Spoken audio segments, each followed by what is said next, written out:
The flashing blue and red lights in his rearview mirror were an unwelcome, but not entirely unexpected intrusion. Marcus Kane, driving a meticulously maintained but deliberately unremarkable black sedan, had noticed the local police cruiser tailing him for the past 3 blocks in this unfamiliar, run-down precinct of a city he was only visiting for a discreet, high-level security assessment. He pulled over smoothly to the curb, hands visible on the steering wheel, his expression calm, his senses on high alert. This felt wrong. The officer who approached his window was a caricature of aggressive policing. Officer Frank Miller, according to his name tag, a burly man with a shaved head, mirrored sunglasses that reflected Kane's own impassive face, and a sneer that seemed permanently etched onto his lips. Miller didn't ask for license and registration. He didn't state a reason for the stop. He simply leaned down, his face uncomfortably close to Kane's, his breath smelling of stale coffee and power. "All right, scumbag," Miller's voice was a low, menacing growl. "What's a fancy N-word like you doing in my part of town, huh? Looking for trouble? Or are you the trouble?" Marcus Kane, a man who coordinated the protection of the most powerful person on the planet, a man whose calm under pressure was legendary within the United States Secret Service, felt a familiar cold knot of anger tighten in his chest. But his voice when he spoke was even, almost chillingly devoid of emotion. "Officer, I believe you are mistaken. I am merely passing through. May I ask the reason for this stop?" Miller laughed, a harsh, ugly sound. "Reason? You're the reason, boy. You're kind, driving your fancy cars where you don't belong, thinking you own the damn world. I've had enough of it. Now get your black ass out of that vehicle. Hands where I can see 'em. On your knees on that sidewalk now, or I swear to God, I will put a bullet right between your eyes. You understand me, you piece of filth." He unholstered his service weapon, his knuckles white on the grip, his eyes hidden behind the sunglasses, radiating pure, unadulterated hate. A small crowd, drawn by the flashing lights and Miller's aggressive shouting, was already beginning to gather on the sidewalk. A mixture of wary locals and a few jeering, street-hardened youths who seemed to enjoy the spectacle of authority being asserted, regardless of its legitimacy. Marcus Kane did not move, save to meet Miller's unseen gaze through the mirrored lenses. His voice, when he spoke again, was a whisper of Arctic ice.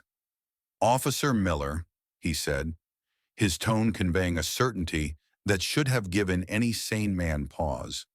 "With those words, with that threat, and with your weapon drawn without cause on an unarmed citizen, you have just irrevocably destroyed your career, your pension, and quite possibly your freedom. You have made a catastrophic error in judgment." For a split second, Miller actually hesitated, a flicker of something, confusion, unease, crossing his brutish features. Then his rage, fueled by Kane's calm defiance and the presence of his sidewalk audience, surged back, hotter and uglier than before. "Error? You think I've made an error, you arrogant piece of trash?" he roared. He yanked open Kane's car door. "I'll show you an error." And then, with a grunt of savage satisfaction, Officer Frank Miller hauled off and punched Marcus Kane squarely in the jaw. Kane's head snapped back from the force of the blow, a sharp, coppery taste filling his mouth, but he made no sound save for a quiet, controlled intake of breath. Before he could even attempt to regain his balance, Miller, with the assistance of a second, equally thuggish-looking officer who had just arrived as backup, dragged him forcibly from the car. They slammed him face first against the hot hood of his sedan, wrenching his arms painfully behind his back, the cheap metal of the handcuffs biting into his wrists. "Resisting arrest, are we?" Miller grunted, kneeing Kane hard in the thigh. "Assaulting an officer, adding that to your rap sheet, scum." He cinched the cuffs tighter, eliciting a barely perceptible wince from Kane. The crowd on the sidewalk was now larger, more vocal. Some were filming on their phones, not with outrage, but with a kind of detached, morbid amusement. A few of the youths were openly jeering, shouting encouragement to Miller. "Yeah, teach that fancy N-word a lesson, officer. Show him who's boss in this town. He probably stole that car anyway." No one protested. No one questioned Miller's brutality. It was a sickening tableau of unchecked power and public complicity. Marcus Kane, his cheek pressed against the hot metal of his car, his body aching, his wrist burning, remained outwardly calm. His mind, however, was a whirlwind of cold, precise calculation. He noted Miller's badge number, 714. He noted the backup officer's badge, 922, a younger man named Peterson, who looked nervous but was clearly following Miller's lead. He noted the license plate of the patrol car. He noted the faces in the crowd, the ones filming, the ones jeering. Every detail was being filed away, cross-referenced, processed with the terrifying efficiency of a man whose entire life was dedicated to threat assessment and consequence management. "You have the right to remain silent," Miller was sneering into Kane's ear, roughly patting him down, finding nothing but a wallet, keys, and a very sophisticated but discreet satellite communication device disguised as a high-end fountain pen in his breast pocket. Miller, too ignorant to recognize its true nature, just grunted. "Anything you say can and will be used against you in a court of law, you piece of garbage." He then addressed the crowd, his voice full of swagger. "All right, folks, show's over. Just another lowlife resisting arrest, trying to cause trouble where he doesn't belong. Your police department keeping you safe." He shoved Kane towards the back of his cruiser. As he was being forced into the patrol car, his head deliberately slammed against the doorframe by Miller. Marcus Kane caught his own reflection for a fleeting second in the cruiser's side mirror. His jaw was already beginning to swell, a trickle of blood at the corner of his mouth. But his eyes were like chips of black ice, holding a look of such profound, cold, unyielding fury and absolute, terrifying certainty that if Miller had bothered to truly meet that gaze, even his brutish arrogance might have faltered. The patrol car door slammed shut. The crowd began to disperse, already moving on to the next fleeting street drama. Officer Frank Miller, feeling a surge of adrenaline and self-congratulatory power, got into the driver's seat, ready to book this arrogant scum on a litany of trumped-up charges. He had no idea that the man in his back seat was not just any citizen. He had no idea that the fountain pen in the evidence bag was, in fact, a direct, encrypted emergency communication link to the United States Secret Service National Command Center. He had no idea that Marcus Kane, the homeless trash, the scum, was the deputy director of that very agency, one of the most powerful and protected individuals in the nation, responsible for the safety of the president himself.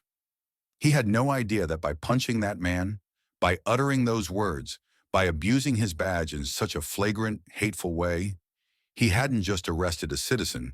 He had, with his own two hands, just signed the death warrant for his entire career, and quite possibly triggered a federal investigation that would shake his corrupt little precinct to its very foundations. The storm was coming, and Officer Frank Miller was driving straight into its eye. The back of Officer Frank Miller's cruiser was stifling, the cheap vinyl seats sticky with years of grime and human misery.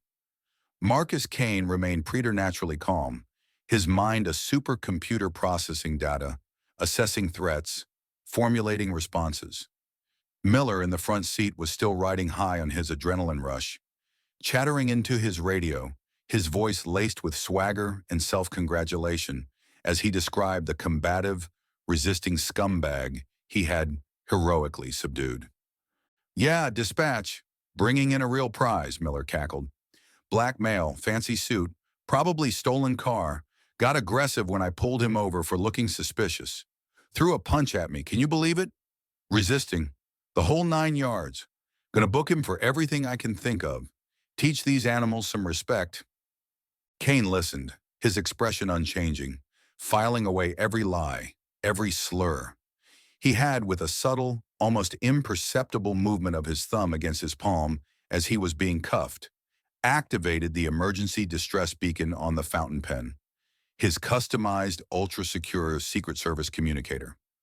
The signal, a silent, encrypted burst carrying his identity, location, and a level 1 agent under duress, hostile local law enforcement contact alert, was already screaming across dedicated federal networks, triggering a cascade of high-priority protocols at the U.S. Secret Service National Command Center in Washington, D.C., and at the regional field office.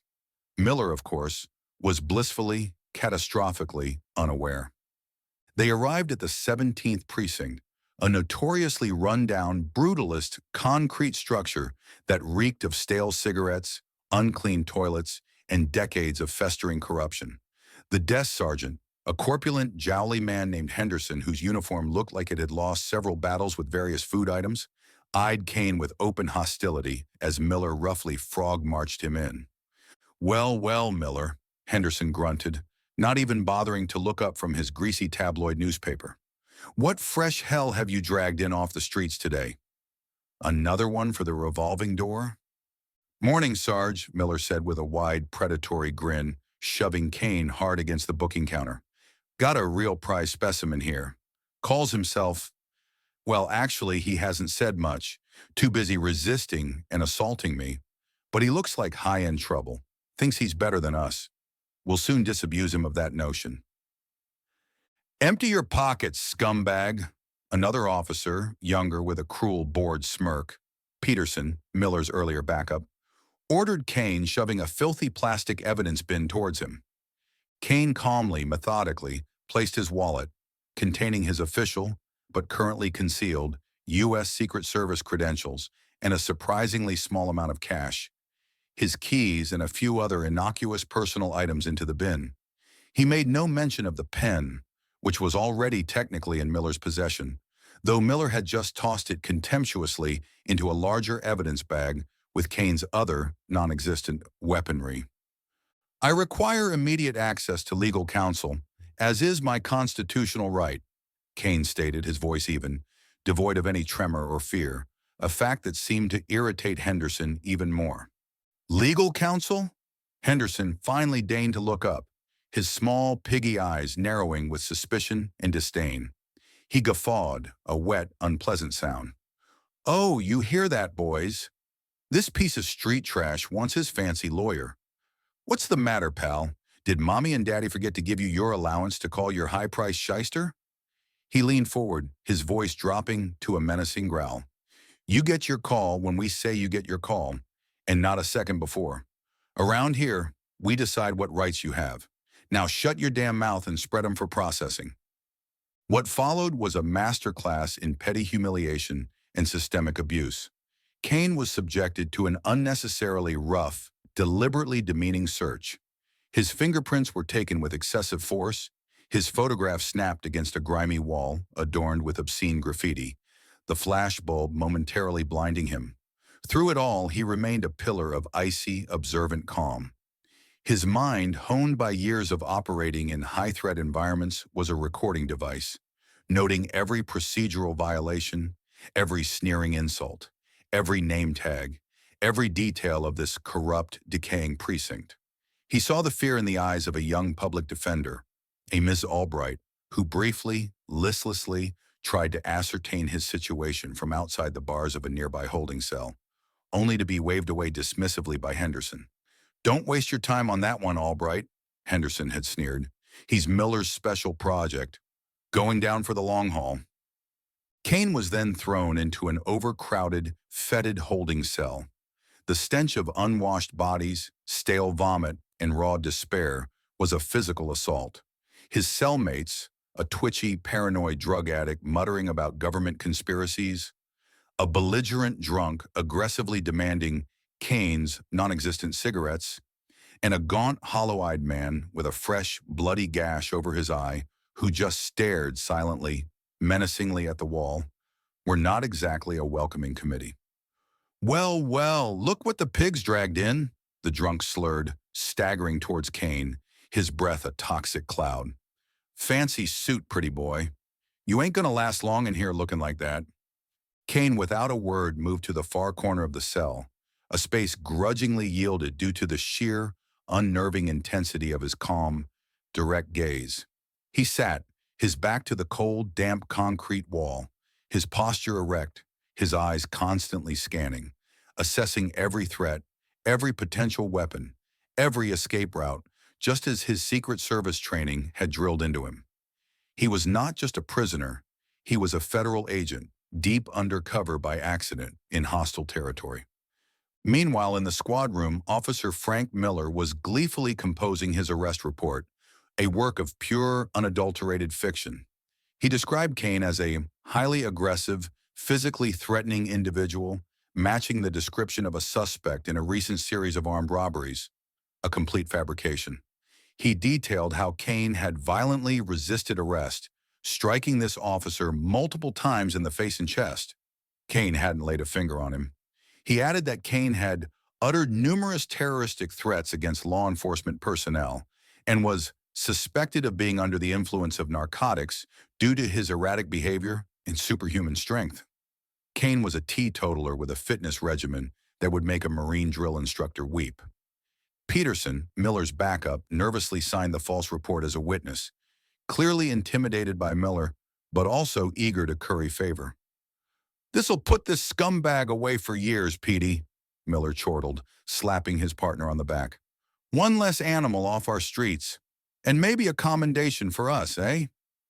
He had no idea that at that very moment, hundreds of miles away in Washington, D.C., and much closer at the Secret Service's heavily fortified New York field office, his name, Frank Miller, badge number 714, was flashing red on tactical display screens. Kane's Level 1 alert had triggered an immediate, non-negotiable agent in extremis protocol. The director of the Secret Service himself had been awakened. Secure communication channels were crackling. Legal teams from the Department of Justice were being looped in. Heavily armed, highly trained Secret Service tactical units, the same elite agents who protect the president, were already converging on the 17th precinct from multiple directions. Their movements swift, silent, and utterly unstoppable. The airspace above the precinct was being discreetly cleared by FAM, AAND, DHS liaisons. Local law enforcement in surrounding precincts, those not under the cloud of the 17th's notorious reputation, were being put on high alert by federal command, ordered to stand by for a major federal law enforcement operation targeting compromised local assets. Back in the holding cell, the drunk finally made his move, lurching towards Kane, his fists clenched. "Gonna wipe that pretty look off your face, rich boy," he snarled. Kane didn't even rise. He simply met the man's gaze, and in his eyes, for a split second, was a flicker of something so cold, so dangerous, so utterly devoid of fear, and so full of lethal capability, that the drunk, despite his alcohol-fueled bravado, stumbled back, a sudden instinctive terror gripping him. He mumbled an apology and retreated to the far corner, suddenly very sober. The other inmates, witnessing this silent, almost invisible assertion of dominance, gave Kane a very wide berth. Hours crawled by. The stench, the noise, the despair of the holding cell were a grinding assault on the senses. Kane remained still, focused, conserving his energy, his internal clock ticking down the estimated arrival time of the first wave of the federal response. He knew they would come. The only question was whether Miller and his cronies would do something even more stupid, more brutal, before they arrived. Miller, feeling cocky after filing his fabricated report, decided to have a little chat with his prize prisoner. He swaggered to the holding cell, Peterson trailing nervously behind him. "Well, well, scumbag," Miller sneered through the bars, rapping them with his nightstick. "Still think you're a big shot? Ready to tell us who you really are? Or are you going to keep playing tough guy until you rot in here?" Kane looked up, his eyes meeting Miller's. "Officer Miller," he said, his voice still unnervingly calm, "your window of opportunity to mitigate the catastrophic consequences of your actions is closing with every passing second. I suggest you use what little time you have left to contact a very, very good lawyer, preferably one specializing in federal offenses against law enforcement officers and civil rights violations resulting in decades of imprisonment." Miller's face contorted with rage. "Threatening me again, you worthless piece of—" He fumbled for his keys, clearly intending to enter the cell and administer another beating, but just as he found the right key, a sound began to filter in from outside the precinct, a sound that made the very air in the building tremble. It was the unmistakable, percussive whoomp, whoomp, whoomp of multiple heavy helicopters approaching at low altitude, fast. Then the screech of tires as a convoy of heavy, black, unmarked SUVs, the kind that scream federal agency with extreme prejudice, slammed to a halt directly in front of the 17th precinct. The desk sergeant, Henderson, his face suddenly pale and sweaty, burst into the cell block area. "Miller! Peterson! What in the Sam Hill is going on out there? The whole damn street is swarming with feds. Looks like an army. They're they're saying they're Secret Service, and they're asking for someone named Kane." Officer Frank Miller froze, his hand on the cell door key. A look of utter, dawning, horrified comprehension finally, catastrophically, breaking through his layers of arrogance and bigotry. He looked at Kane, truly looked at him for the first time, and in those cold, calm, assessing eyes, he didn't see a vagrant or scum. He saw his worst nightmare. The heavy steel doors at the entrance to the cell block suddenly burst open, not with a polite knock, but with the controlled, explosive force of a tactical entry. Standing there, framed in the doorway, were six figures clad in black tactical gear, helmets, and carrying very serious federal-issue weaponry. Leading them was a grim-faced man in a suit, an assistant director of the Secret Service, Kane's second-in-command. "United States Secret Service." The assistant director's voice boomed through the suddenly silent cell block, a voice that tolerated no argument, no delay. "Nobody move! We are here for Deputy Director Marcus Kane. Where is he?" Frank Miller's world, his career, his freedom, all imploded in that single, terrifying announcement. The trash in his holding cell wasn't just a citizen. He was one of the most powerful law enforcement officials in the entire country. The reckoning had arrived, not with a whimper, but with the full, overwhelming force of the United States Secret Service. The sudden, overwhelming arrival of the United States Secret Service tactical team threw the corrupt 17th precinct into immediate, terrified chaos. Officers who, moments before, had been swaggering with impunity now froze, their faces paling as they stared down the barrels of federal weapons and the unblinking professional gaze of agents who clearly meant business. Desk Sergeant Henderson looked like he was about to have a coronary, his greasy tabloid falling from his nerveless fingers. Officer Peterson, Miller's sycophantic backup, began to visibly tremble, trying to make himself as small as possible against a grimy wall. Assistant Director Tom Powell, a man whose steely demeanor was legendary within the service, strode directly to the holding cell block, his eyes scanning for his superior. "Deputy Director Kane!" he called out, his voice cutting through the sudden, fearful silence. From the darkest corner of the filthy cell, Marcus Kane rose slowly, his movements economical despite his bruises and the stiffness from the earlier assault. He was still outwardly calm, but there was a new, almost palpable aura of command emanating from him, the authority of his true office now fully, undeniably present. "Powell," Kane acknowledged with a slight nod as the cell door was remotely unlocked by a Secret Service technician who had already bypassed the precinct's ancient security system. "Your arrival is timely." As Kane stepped out of the cell, the other inmates who had witnessed the entire surreal scene with wide, disbelieving eyes scrambled to the back of their own cells, wanting no part of whatever federal storm was about to break. Powell's eyes briefly took in Kane's bruised jaw and disheveled suit, and a muscle twitched in his own jaw, a sign of cold, controlled fury. "Sir, are you injured? Medical team is on standby." "Minor contusions, Tom. Nothing that won't heal," Kane replied, his voice quiet but caring. "The primary injuries are to the rule of law and the integrity of law enforcement in this city. That will take more dedicated treatment."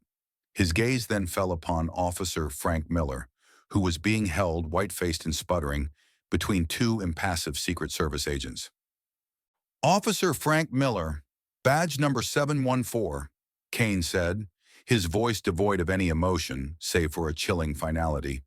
"When I informed you that you had destroyed your career, I was, perhaps, being overly optimistic on your behalf. You didn't just assault an unarmed citizen without provocation, Officer Miller. You didn't just fabricate a police report and commit perjury. You didn't just engage in blatant racial profiling and hurl racist epithets while hiding behind the authority of your badge. You did all of that and more to a deputy director of the United States Secret Service, a senior federal official in the lawful execution of his duties, albeit discreet ones, in this city. Miller, finally finding his voice, began to blubber. I I didn't know. How was I supposed to know? He looked, he acted. I thought he was just some, somewhat, Officer Miller. Kane's voice cut him off like a razor. Some black man you could brutalize with impunity because he was in your part of town? Because he didn't show you the cowering fear you clearly demand from the citizens you are sworn to protect? Your ignorance is not a defense. It is an indictment of your profound unfitness to wear any law enforcement uniform. Kane then turned to Assistant Director Powell. Tom, ensure Officer Miller, Officer Peterson, and Desk Sergeant Henderson are taken into immediate federal custody. Charges will include, but are not limited to, assault on a federal officer, conspiracy to violate civil rights under color of law, filing false official reports, perjury, and obstruction of justice. Secure this entire precinct. All logs, all records, all surveillance footage, or lack thereof, are now federal evidence. I want a full forensic sweep, and get the U.S. Attorney for this district on the line. He and I have much to discuss regarding a comprehensive, top-to-bottom investigation of the systemic corruption within this department, which I suspect goes far beyond these three individuals. The Secret Service team moved with terrifying efficiency. Miller, Peterson, and Henderson were swiftly, formally, and very publicly handcuffed, read their Miranda rights in cold, clear tones, and escorted out of their own precinct under the armed guard of federal agents, past the stunned, disbelieving faces of their colleagues, who now understood that the rules of their rotten little game had just been irrevocably, catastrophically changed. The king, it turned out, had not just been in their castle. They had tried to mug him, and now his entire army was dismantling it, stone by stone. Later that day, at a hastily convened press conference at the U.S. Attorney's Office, a building that radiated the very real power Frank Miller had only ever pretended to possess, the nation learned the full story. The U.S. Attorney, flanked by a bruised but composed Deputy Director Marcus Kane and the Director of the Secret Service, who had flown in immediately, laid out the shocking details of Kane's unlawful arrest, the brutal assault, and the subsequent federal intervention.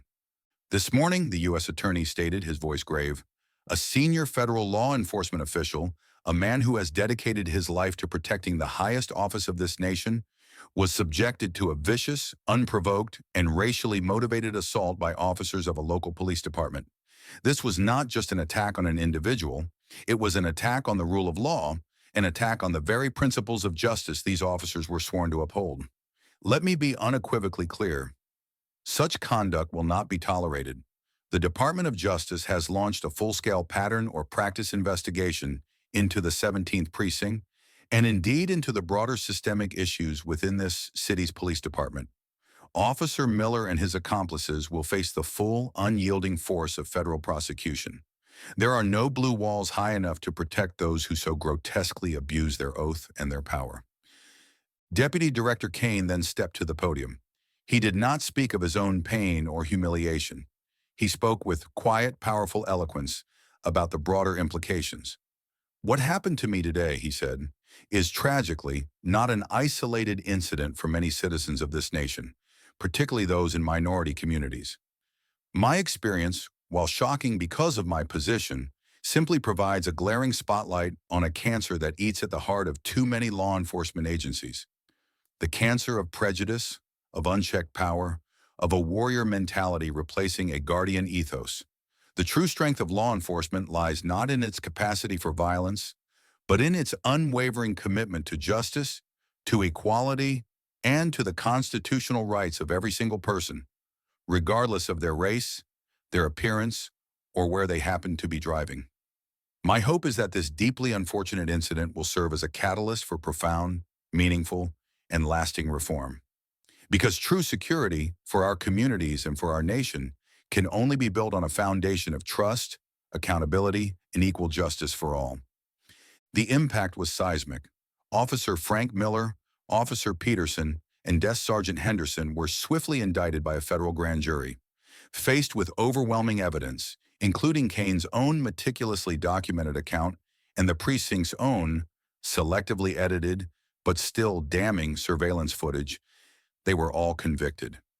Miller received the harshest sentence, 10 years in federal prison with no possibility of parole. Peterson, for his cooperation, received a lesser sentence. Henderson, for his gross negligence in attempts to obstruct, was also jailed. The 17th precinct was effectively disbanded, its officers either fired, retrained under intense federal supervision, or reassigned to desk duties in the city's deepest, darkest storage facilities.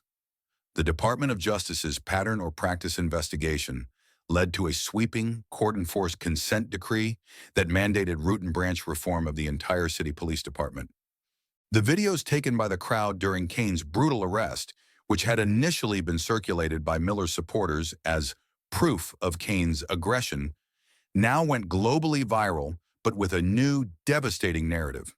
They became a symbol of police brutality and racial injustice, but also in their final, unedited moments, which some citizens, horrified by Miller's actions, had also filmed and now released, they showed the swift, silent arrival of the Secret Service, a chilling, satisfying demonstration of untouchable power meeting its match.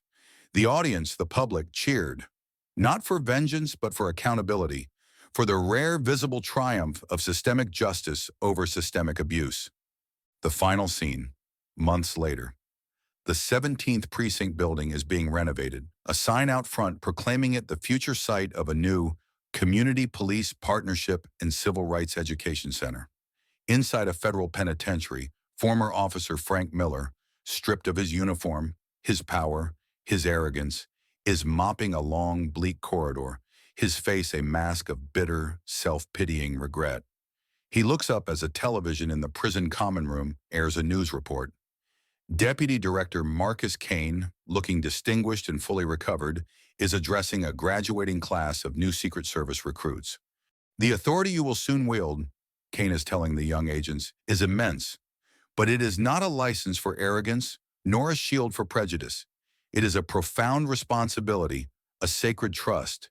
True power is not demonstrated by how loudly you can shout or how hard you can strike, but by your unwavering integrity, your impeccable judgment, and your absolute commitment to protecting the Constitution and the rights of all citizens, without fear, without favor, and without fail.